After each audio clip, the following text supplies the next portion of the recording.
crazy is spending your entire life doing something you hate because you thought you were worried about failing the other thing. And then like you're just like gonna live in that forever, and you don't have to. The balance, I think, that maybe we're all seeking, whether we realize it or not, the balance is in always having a purpose and belonging and being needed. I think we need to feel like we're needed anyway. And that's what I lacked until I went to the Darfur and eventually the military. That's a big one for me. It's just like I don't want to live with regrets, or even worse, I don't want to die with regrets. I've got a few. We've all got a few things you zigged when you wished you would have zagged or whatever. Right. But I don't yet have a regret for not trying something that I really wanted to try. Raw, uncut, and unapologetic. Welcome to Men Talking Mindfulness. All right, welcome back, everybody. Our guest today has worn so many hats that he ran out of closet space to fit them all. Hey, Nate Boyer. Nate Boyer is going to join us today. His story is all about embracing change. From philanthropy in Darfur, serving as a Green Beret in combat, to jumping into college football with literally zero experience, not even a single down of any organized football in his entire life. Then making it to the NFL, starring in reality TV shows, acting in, producing, and directing movies, and now becoming a strong voice for military veterans and social causes. There isn't a better man on the planet we could talk to about taking and having the courage to take a change or make a change. Nate, super excited to have you here, brother. How are you? I'm good, John. Good to be here, brother. Thanks for having me. Yeah, man. Thanks for having me. Yeah, we're excited. Yeah, welcome to the show, Will. Hey, brother. Also good to see you, man. I'll turn it over to you for good to be here with you guys. We love talking about change because change is so difficult for a lot of people. So thanks for helping us today understand the road to change. John, good to be here. And hey, and real quick, if you're curious about attaining a better mood or physical health or mental clarity, check out our new show sponsor, Nourish. That's spelled Neurish. It's a powder supplement that can upgrade your health from the inside out. So head to mentalkingmindfulness.com for more information. Also, hey, we have our Spartan race on October 19th in Dallas. So join our team, and for more of that information, head to mentalkingmindfulness.com. All right, we got this one breath grounding practice, Nate, just to focus us up. So maybe close the eyes or just feel yourself grounding. Start with a nice little exhale out your mouth. Really hit bottom, hit empty, and then take one big inhale through your nose. And let it go out your mouth easy. All right. Well, hey, thank you all for being here. Thanks for supporting the show. Leave a comment if you like. You can do that on Spotify about this episode. Leave us a review. Sponsor the show. It'd be awesome. Nate, it's focuses on you, my brother. Great to have you here. We're going to dive right in. And I was really loved your story as I was studying you to get on the show about your in Darfur in 2004. I think it was age 22. You just kind of stepped up and made your way to Darfur in Sudan to help the genocide and the refugee crisis that was going on there. So what woke up inside of you that made you want to go out and do this? I think it was a time in my life where, like early 20s are, I think, a big pivoting point for a lot of people, no matter where they are in their path. It's just, oftentimes people are graduating college at that time, and kind of moving on to that next phase. And I didn't go to college out of high school, but a lot of my friends that I grew up with they were graduating, they were kind of starting their lives. And, you start to think about what you're doing with yours, or the lack of what you're doing with yours. And I think I certainly felt not necessarily purposeful, but also like I wasn't really doing what I was meant to do, but also I wasn't really doing anything that seemed too beneficial to society. The one kind of redeeming thing that I think I was doing was I was working with kids with autism at the time. So mostly, actually, all young boys who various range on the spectrum. Some of them completely nonverbal, some of them really high functioning, but still like tough for a lot of them to connect, I think, with others and their peer groups. So I would take them out to kind of do big brother type stuff, but also sometimes I visit them at their school, kind of try to help them make friends and do things like that. And I liked that, but I just didn't think that that was what I was sort of meant to do for the long haul. And beyond that, everything else just felt kind of like I wasn't really pursuing anything that I really wanted. I didn't know what I wanted. I didn't know what I was into. I was interested in storytelling, filmmaking stuff, which I come back to a lot later, but didn't know where to start and didn't know how to work yet, didn't know how to sacrifice, all the things that we ended up learning in the military. And one day I just remember I woke up on my buddy's couch. I was hungover. Like Yeah, most straight up. 22-year-olds, right? Yeah, exactly. Just that's what we do. And he had a Time magazine sitting on the coffee table there, and I woke up all bleary eyed and I start flipping through it. And well, first of all, the cover had it was this woman in the Darfur, holding her child. I can't remember, or do I, or even know if the child was deceased or not, but like they were both very malnourished, and it was just like a sad scene, right? So I start flipping through the magazine. I read the article about um, the tragedy in Sudan. That was actually the title. And it just talked about the genocide going on in the Darfur and just this, humanitarian crisis and how they were understaffed out there and needed people. And so I started calling every NGO. Like I was like, boom, I felt this like surge of, I don't know what it was, but it was like you're meant to go there for whatever reason. And so I called all these NGOs. They all told me, you don't have a college degree, you don't have any special skills. Like, what are you going to do? And I'm like, I mean, I've done construction. I've done all kinds I worked on a fishing boat. Not that I need to be catching fish out there, but like, I know how to do things, somewhat. And I feel like I could be useful, and I'm young and I'm good health. And I mean, obviously I'll fly myself over there, and I just want to, I don't want I'm not asking for anything except an opportunity to volunteer, really. And, bureaucracy and whatnot, it just wasn't that simple. So what I ended up doing, normally, I think me and a lot of people would just be like, well, I guess that's just the way it is. And you kind of just go on with your life. Um, but for whatever reason, I was just like, no, there's got to be a way. You know what? This can't be the answer. Like if they need people, like I'm just going to show up there. And once I'm there, they've got to utilize me. So I got my visa. I went to the AAA and I bought a plane ticket and just, to Chad, the neighboring country where Chad's just west of Sudan, and the Darfur is on the western border. So that's where a lot of the refugee camps were being set up, just across the Chadian border where it was out of the war zone. And I'm like, well, I'll just fly to Chad and I'll just figure it out. And that's what I did. I flew there. I got to the capital. I kind of talked my way onto a UN flight, got out to the camps, got interrogated, all that stuff, because they were like, who are you? What are you doing here? But I had a 60-day visa that I had obtained. And so once I was there, that's exactly what happened. Like they put me to work. They were like, all right, well, he's here. And we've got 60 days. So it was great. And it was, obviously a very humbling experience, very like, I was just overwhelmed with the gratitude that those people expressed for somebody that didn't have a ton to offer except their time. But their whole thing was like, I can't believe you. Why would you leave America? Like, what are you doing? You know what I mean? To come here. And it's just like, well, I don't know. I think a lot of people, like what I discovered, this feeling that I had was like this.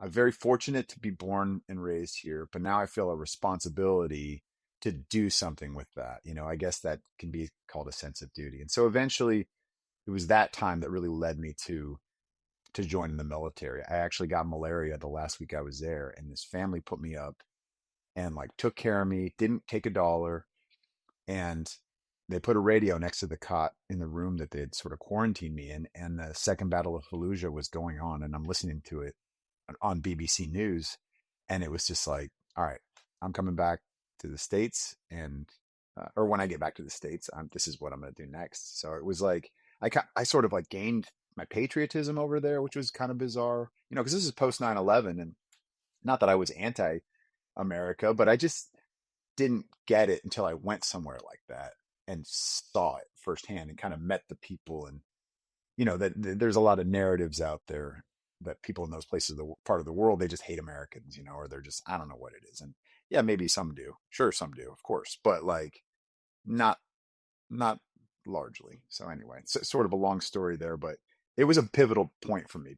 Definitely, I'm glad you For brought that sure. up. Yeah.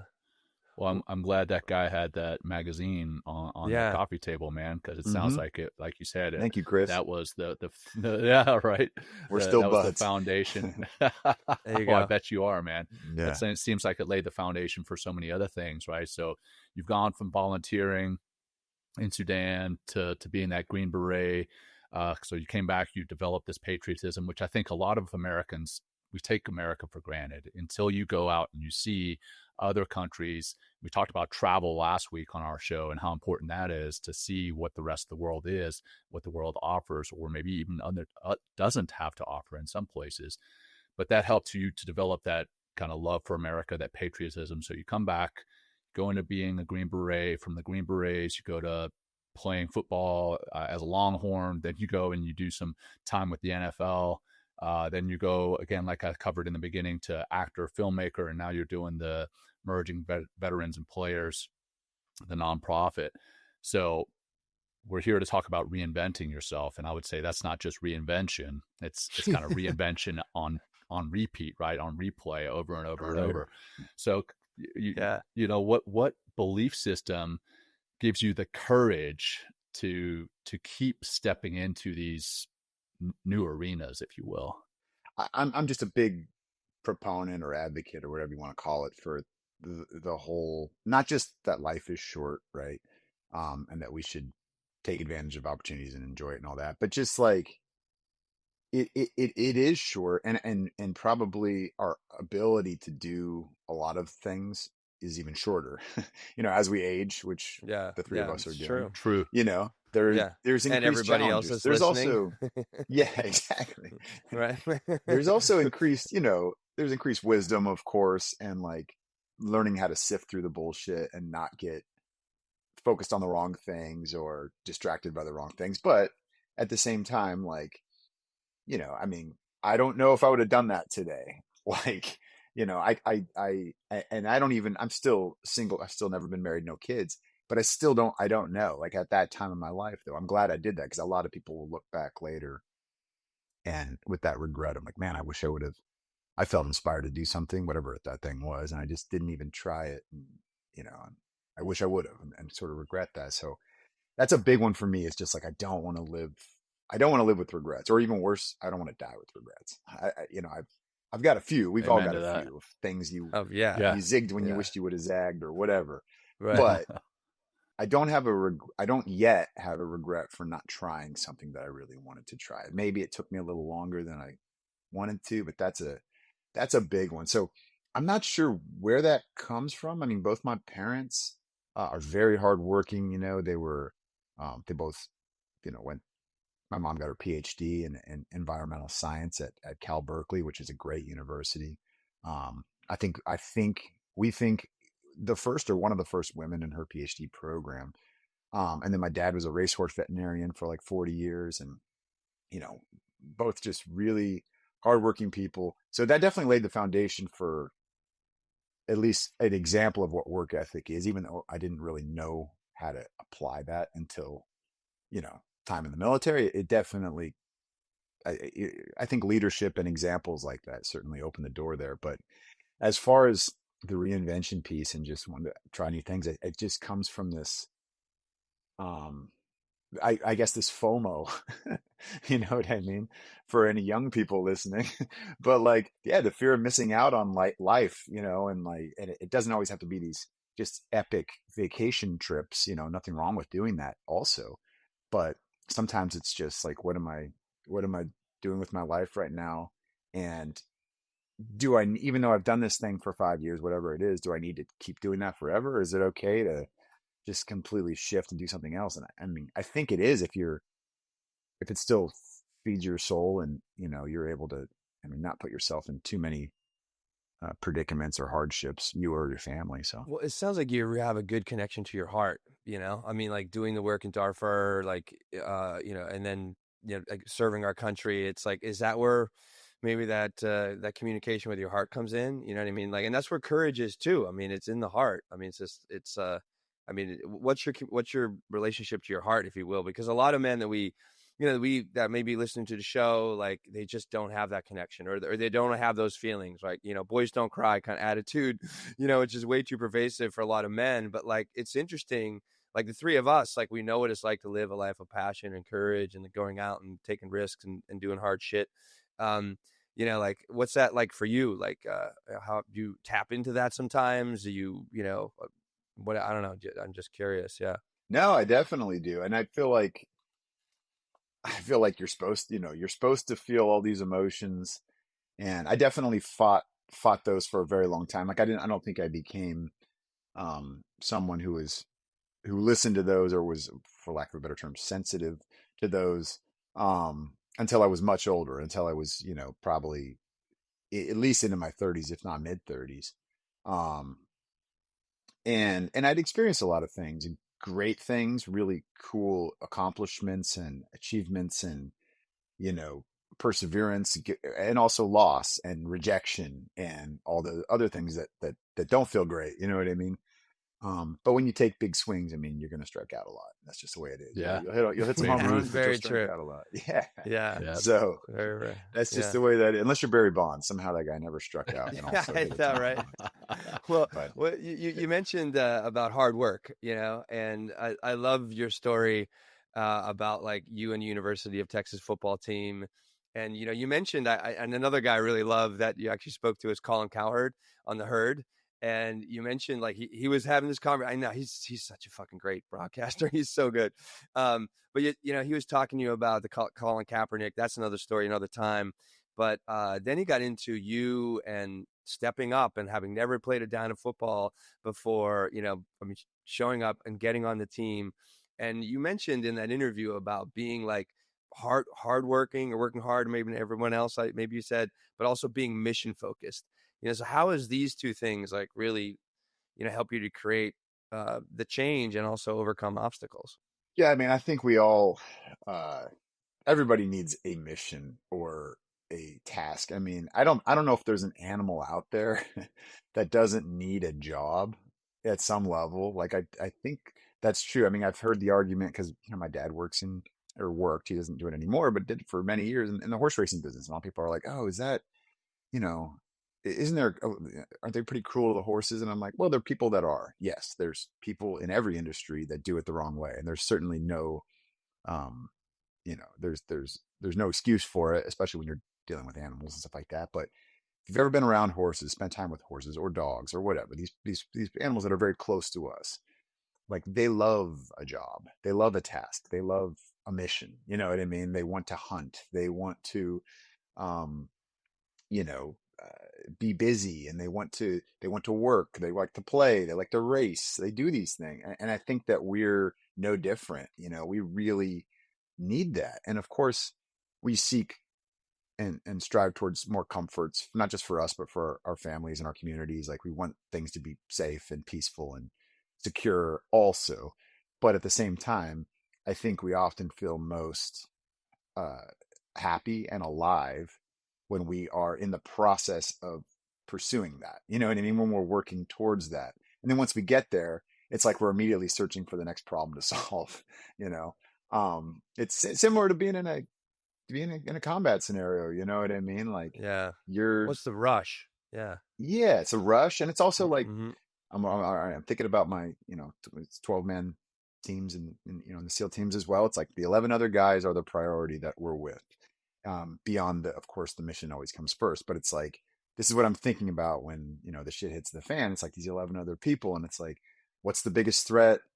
Okay, let's get that under control. Okay, now what's next? And then once everything seems good, it's like on to the next mission. Like let's find another thing, to fix, another problem to solve. And then it's no different with everything else in life. So I just think it's essential to, I don't want to say happiness, because I don't know if, just the idea of happiness exists. Like I think there's moments of joy and sadness and all. That's the human experience. But the balance, I think that maybe we're all seeking, whether we realize it or not. The balance is um in always having a purpose and belonging and being needed. I think we need to feel like we're needed anyway, and that's what I lacked until I went to the Darfur and eventually the military. I didn't feel necessary. I felt like if I wasn't here, if I wasn't around, like sure, my family would miss me and some friends and stuff like that, but the world would keep spinning totally fine without Yeah. me. And Yeah. Right. Yeah. not that Yeah. I want the world to fall apart when I'm gone, but like no one wants to feel, Right. you know what I mean? No one wants to feel like they Yeah. don't have like an impact. So Sure, man. Right. We Yeah. want to have a purpose. We want to make a difference. I think it was Steve Jobs. He says he wants to make a dent in the universe, right? And I've been there too. I mean, that's I'll be honest. That's one of the reasons I joined the SEAL teams, was to have a purpose and to make an impact, just like you did. And then coming back to the dogs and the horses, I have a Belgian Malinois German Shepherd mix. And man, every morning she wakes up, she is on a mission, ready to play and ready to do something. And I have to work her, or she'll chew up my couch or my bed or something else. And that's actually happened, both of those.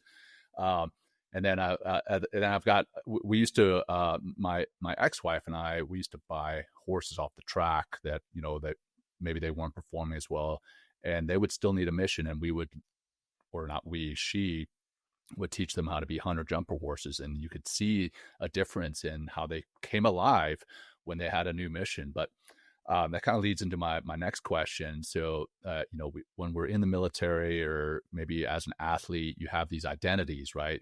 And many people, you hear of people when they transition out of the military, or you hear, I know you're with MVP, I'm sure you get the same with the athletes who had their identity when they transition from being this athlete.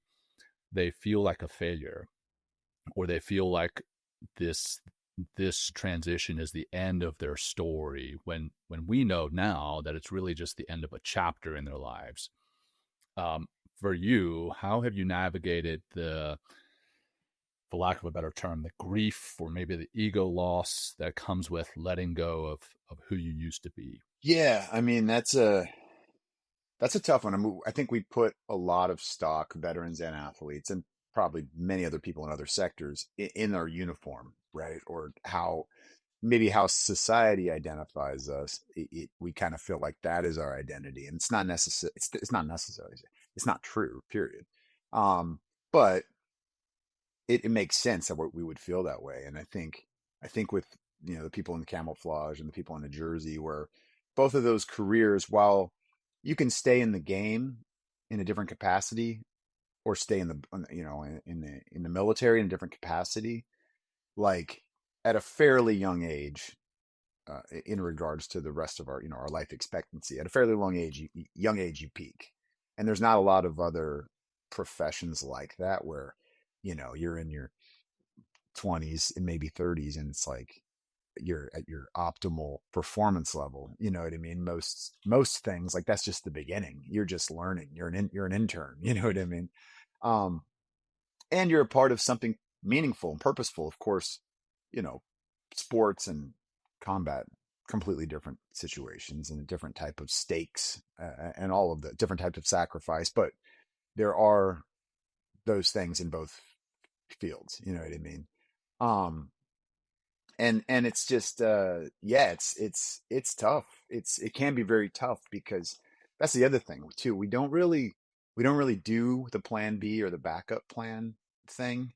And I think, there's obviously value in, like, thinking about the future, but also we're so focused on the mission right now, and we feel that, and it's probably true, it is true at some capacity, that if you don't focus all your energy into this thing, then somebody else is going to take my spot, or I'm not going to meet the standard, or whatever that is. And in sport, I think even more so in sports, because there's always that next guy trying to take your job, and it's hyper competitive, and there's only, take the NFL, there's only 32 teams. That means there's only 32 starting quarterbacks, and or whatever. And there's thousands, if not millions, that want to be that. You know what I mean? So that's great. That's tough. And you have to just, Tom Brady is a great example. Like, obviously, probably the greatest example. A guy played for 23 years or something and won 7 Super Bowls, and wasn't the best athlete in the world, but just his whole 24/7 was just the mission, was winning the next Super Bowl. And Everything hard Tom work. Brady's yeah. Tom Brady's first Super Bowl was my Hell Week kickoff. Oh, and wow. we Oh got my together God. as a class, a buds class, on the training compound to watch that. And it was the Rams versus the Pats, Super Bowl 36. And we got together as a class thinking that it would be a good idea to eat a whole bunch of pizza and drink some soda right before Hell Week kicked off. And Yeah, genius. it kicked off literally within an hour after the game. And we regretted every second of it. Yeah. Oh my God. But Pizza and soda was all over the beach, I imagine. Yeah, Yeah, I was gonna indeed, say. indeed. You said that better than I would, Nate. I was Yeah. exactly.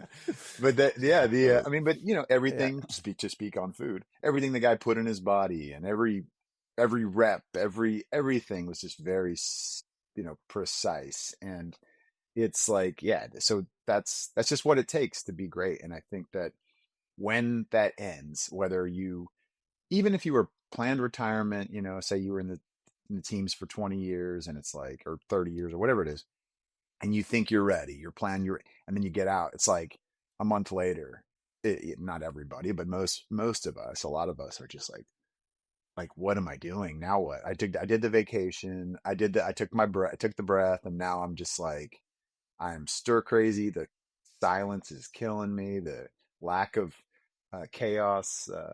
You know, Yep. Tyler Gray told me one time, he was like, I don't even, and I used it we made a movie about MVP. I know we'll talk about MVP a bit, but yeah, um, Yeah.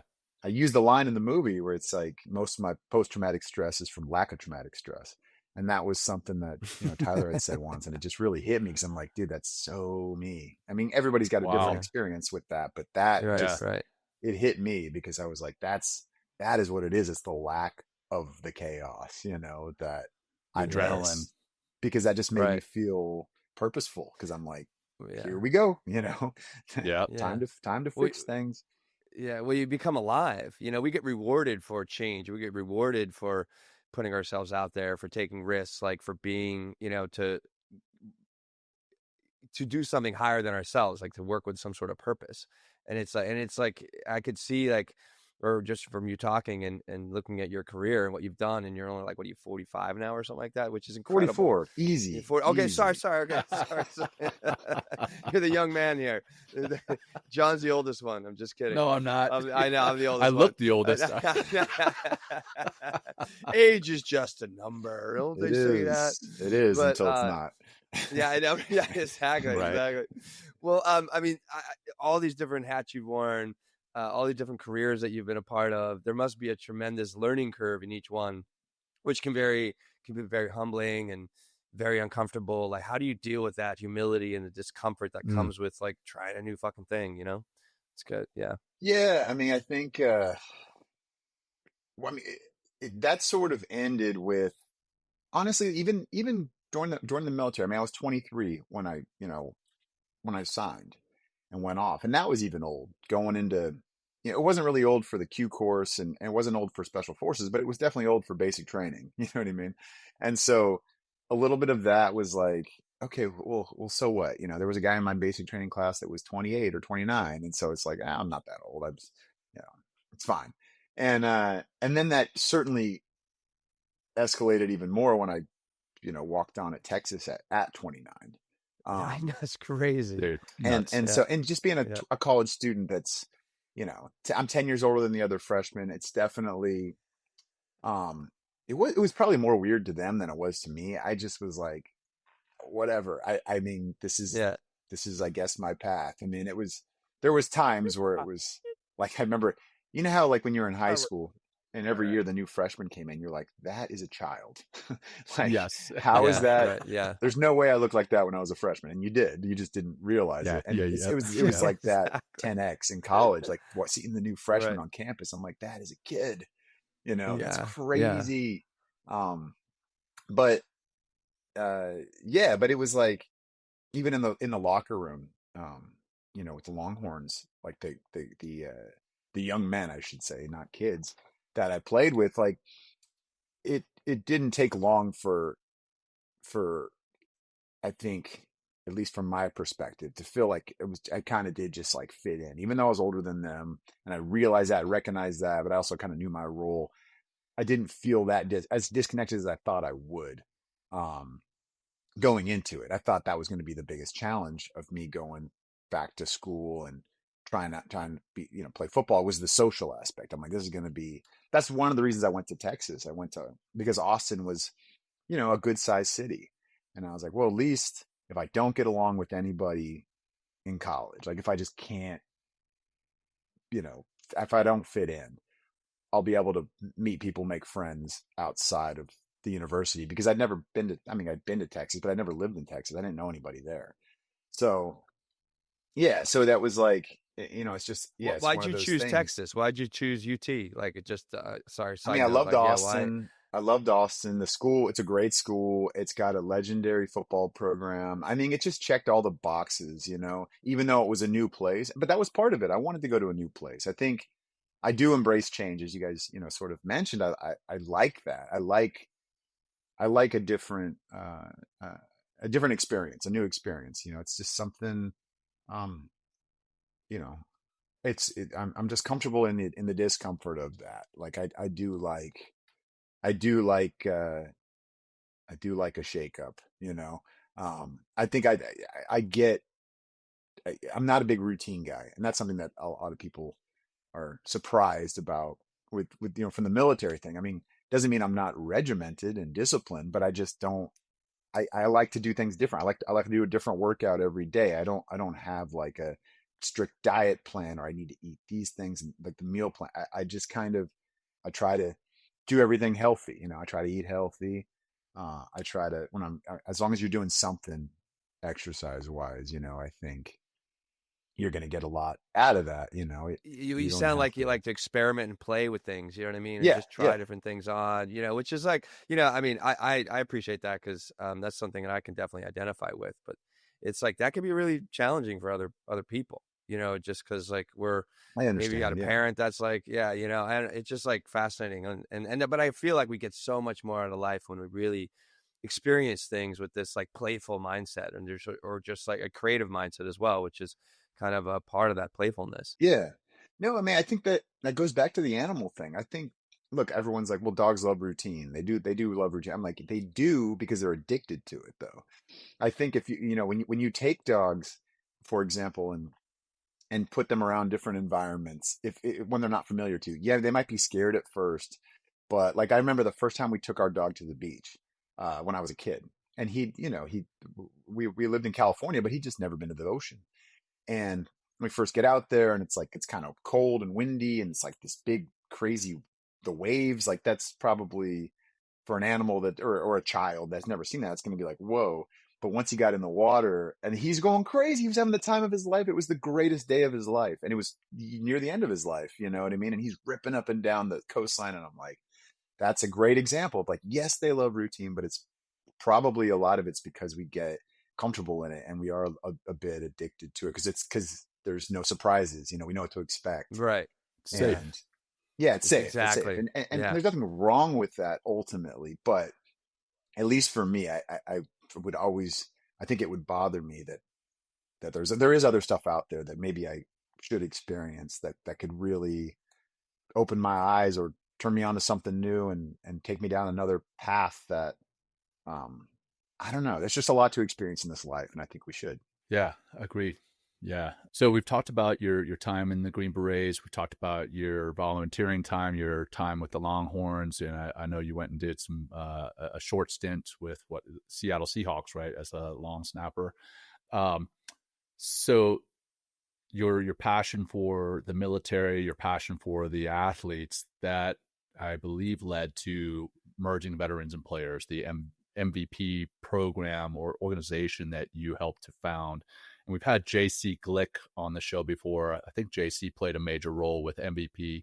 Now he's the CEO of the Commit Foundation, another phenomenal foundation or organization. So that's a long intro to my question. Can you just tell us about MVP? What is it? What's happening there, and what inspired you to found it? Yeah, I mean, yeah, huge shout out to JC. He really did help us a lot, especially because he kind of came into the fold right before COVID. And so making that transition from us just doing sort of, in person, bringing together vets and athletes and working out in the gym and doing and huddling up and all that to this virtual, world that we live in now. I mean, obviously we're doing this. probably Yep. because of COVID. I don't know, but Yeah. like a hundred partially percent. anyway. Like it's Yeah. Yeah. it's 100%. it's very interesting. But anyway, yeah, he was instrumental in us kind of making that shift and reaching the masses and more people across the country. And now we've got 10 chapters and we're growing, like physical chapters, but we're growing leaps and bounds, and a lot of that is through this interface now. But yeah, so I did my time on active duty in SF, and then when I went to college, I transitioned into the National Guard, into 19th Special Forces Group, and actually would deploy. I deployed every summer while I was playing college ball. So I had this uniform and purpose and like constant chaos, honestly, and just this like the the the tempo, like high tempo life, where it was like I'm going to class, I'm playing football, I take my finals early, I go to Afghanistan, I come back 3.5 months later, I go to training camp, I go right into school again, and the football season, and it's just like go go go go go, and I chose all of it, I loved all of it, not complaining. But then um, I think football's over after college. I get an opportunity with the Seahawks, which was a very welcome surprise. And I only played in one game, but it was, just an amazing opportunity. I was up there in Seattle for about 5 months, and I was once again like all my energy into that. Now I'm out of the military, so now I can just purely focus on football, and I get to play in that one game, and I lead the team out of the tunnel with the American flag, like I got to do in college, and I'm like bawling on the sidelines when the anthem is playing, and it's just this really cool experience. And then 3 days later, I'm cut, and that's it. Oh, Like the Still backup though, dude, quarterback, yeah, the yeah. backup quarterback got injured. They had to bring in another quarterback, and it didn't make sense to have two long been needed. snappers on the roster. So that Yeah. was that was it. And the other long snapper was better. He'd been there 6 years. He was also about 6 years younger than me. Um, but he was Yeah. better, and he Old deserved man. the job, and he deserved the job. So I guess I was done, and that was like all of a sudden, in the past, if something like that happened, it's like, well, I still got the military, I still got this other team. I didn't have that team, and all of a sudden, it's like all my shit's going into a garbage bag, leaving the locker room, getting on a flight, going back home, and I just don't even know what's next, and there's nothing wrong with that. You know, that happens to people all the time. But I just like quickly panicked. Like within days, I was just like, what am I going to do with my life? What's next? I'm sure I go back in the military. I was 34, so I wasn't like that old. I could have. So I considered that, and I'd met Jay Glazer, who he's a Fox NFL Sunday analyst, and um, big mental health advocate. Not necessarily at the time yet, but has become one since. But he just had a lot of respect for folks in the military because he was in New York City on 9/11. He lost one of his best friends to the attacks, um, and then of course he is, through his work in the MMA world and the football world, he's just met so many athletes and coaches and people around sports that have really, he's seen these guys often go into a very dark place when it's over, right?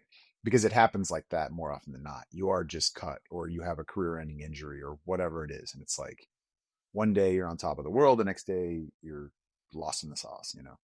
And so Jay, I had trained at his gym in preparation for that opportunity in Seattle. And his was in Los Angeles. He's since sold it. But anyway, at the time, it was a place called Unbreakable Performance Center. And I went into the gym, and I'd met him, and he'd helped prepare me for that opportunity in Seattle. And so after I got cut, I came back here. I stayed in his casita for a few days. It turned into a month actually, and trying to figure it out. And he was just like, "All right, just slow down. Like you can go back in the military if you want, or figure out whatever crazy thing you're going to do next. Um, but let me just pitch you this thing." He's like, "I think I've seen it with you, and I know you've seen it with a lot of vets, and I've seen it with a lot of athletes, like this like loss of identity and purpose when it ends, and still being very young and sort of feeling like the sky is falling and all this stuff because you put all those eggs in that basket. And there's nothing wrong with that. You kind of had to get where you got, but you need to know that it's okay. And there's a lot of other stuff you can do. You can repurpose and reharness that, that energy into something else, and it's going to be great.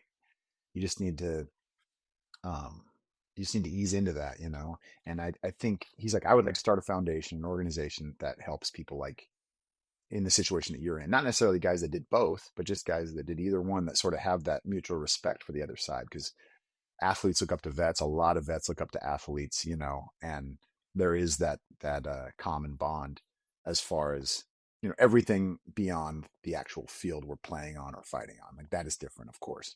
But the rest of it, the camaraderie, the structure, all those things, as we just discussed, are very similar. So that's why we started merging vets and players. Yeah. Yeah. I mean, being laser focused on one mission for years, right? I went to this program. I think JC also went to it after, called Tuck Next Step. I'm sure you're familiar with it, Nate. I'm not. Tuck Next Step. I need to check yeah, it out. So Tuck Next Step. It's at Dartmouth University. Their business school is Tuck, and they have a 10-day crash course for business for transitioning service members and transitioning athletes. And day one, it's just this room. Everybody kind of goes in there, and all the athletes are on one side. You've got gold medalists, former NBA players, all these guys and gals. And I'll tell you, the gold medalists or the Olympic athletes, you think they have it made. No, they don't, man. Those folks live a hard life after they get cut. Like it could come down to tenths of a second, maybe even hundredths of a second, and they lose their stipend.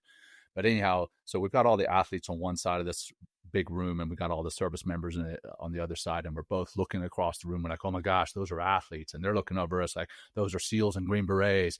And then the next day we go into class, and it's one athlete, one service member, one athlete, one service member, and we sit there and talk.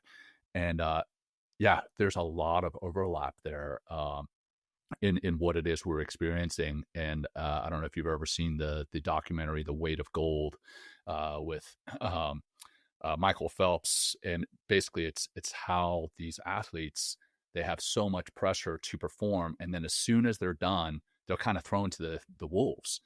So I love what you're doing with MVP. I mean, that's a powerful mission that you guys have. So congrats on doing that, brother. Thank you. Yeah. I'd talked to, there's a gentleman named Trey Hardy, who was a decathlete, I believe a silver medalist that played at Texas, or competed at Texas, I should say, went to UT. And then also a good friend of mine, Leo Manzano, who won the silver medal in the mile in, I believe, in the 2012 games. And both of those guys, silver medalists, went through some really tough stuff and are now, back training folks, and like kind of back. It took them a while to get back to the sport because it was like, it's one of those things. You feel like a pariah. You feel like when it's over, you feel like you shouldn't, you're just like, I need to get away from this because I'm not needed anymore. But what Trey had told me, at least at one time or another, the number one determining factor of suicide amongst Olympians was silver medalists, because you are, I mean, you won the silver medal. You're the It's second like a double best in whammy. the world. Second But it's best. like you feel like I'm the first loser, and Yeah. I just was so close to gold. I was so close to that what I poured everything into, and I just didn't quite. So I'm just barely not good enough, or whatever that is. And then you lose your identity. Then you're like, then the games are over, and it's like, now who the fuck am I? So I'm like, not only second place, the first loser, but like, I'm like, I don't need in to their get up minds, tomorrow. right? Right, in their minds, Yeah. Of course, And I've heard like the bronze medalists, they have a better sense of achievement or accomplishment than the silver medalists, because they're like, hey, I almost didn't get on the podium, right? It's then the silver medalists are like, shit, I almost got gold, but I didn't quite have it. Right. It's wild to think about that. Well, right on, man. I know you've got a short timeline here, so we'll start to wrap it up. I've got one more question. Will, I'll throw it over to you after that. No, go ahead, John. You got it. Keep rolling. I mean, just from our conversation and what I know about you, Nate, it seems like you jump in before you know how deep the water is, right? You're like, oh, well, I'm just going to show up in Sudan. I have no idea what is going to happen. I'm going to go into the play for the Longhorns. I'm going to do X, Y, and Z. for someone feeling stuck or uncertain about their purpose, maybe what their next step is, what would you recommend for them to start creating this new change or this new life? And how do you build the trust to move forward, even when you don't know what that next step or what the path is going to look like? Yeah, I mean, I do get asked that a good amount, and I think it just depends on the individual for sure. But I think of it, I often think of things in, first of all, I'm a glass half empty guy. It doesn't mean I'm a pessimist. It just means I recognize I'm not satisfied with the glass being half full. Like I want to keep working until it's full, right? Um, so it's like I think people mistaken that for like, oh, you're just, you're Eeyore, you see the bad and everything. It's like, no, no, no. I just see the potential. I see the potential in this thing. You know what I mean? Otherwise, I wouldn't give it any time of my time of day. So, I just think it's sort of looking at it from, taking a step back and looking at it from the exterior and kind of some of the things we were speaking about, like, what is important to you? Like, what is the most important thing to you? And if look, if if it's not really a priority, if it's just something you're interested in, or you think you'd like to try or whatever, and it's a big life shift, then maybe it's not worth it. But if it's something that's like continuously clawing at you, and you're just like, you can't stop thinking about it, and this can be relationships, this can be anything in your life, like, to let that just die on the vine and not try and cultivate something there is just crazy. I mean, we talk about it all the time, and so in society, it's like, well, like the way that I live my life, people are like, that's crazy. You do all these crazy things. I'm like, no, crazy is spending your entire life doing something you hate because you thought you were worried about failing the other thing. And then like, you're just like gonna live in that, forever. And you don't have to. Like, of course, we all need to work and do things we don't love to do to supplement our dreams at times. And even when you're living your dream, like I think I'm kind of doing, like I'm doing the things that I'm still doing a bunch of shit I don't want to do every day. That's just part of it. Like, that's life. It's never going to be, you're just, oh, I just wake up every morning and I love my life and I love my job and I love my, everybody in my world. It's like, no, that's not the reality. But I am able to take that step back and be like, I'm very grateful and I'm glad that I'm at least trying to do these things, because I could take another path if it was strictly monetary goals. I think I've done enough in my past that I could probably find a very well paying job that would be maybe, comfortable and whatever, but it wouldn't be doing something that I'm passionate about. What I'm passionate about is storytelling and trying to make movies. And so that's what I'm doing now. We're in the edit now on an 80th anniversary D-Day documentary, which I think is super important.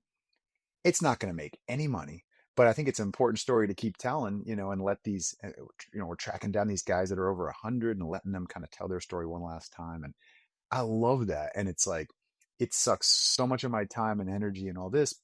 And I could, instead of this, I could go do something that would be a lot more comfortable and less risky and all that. But I would always wonder, like, what if I would have just tried to make that movie?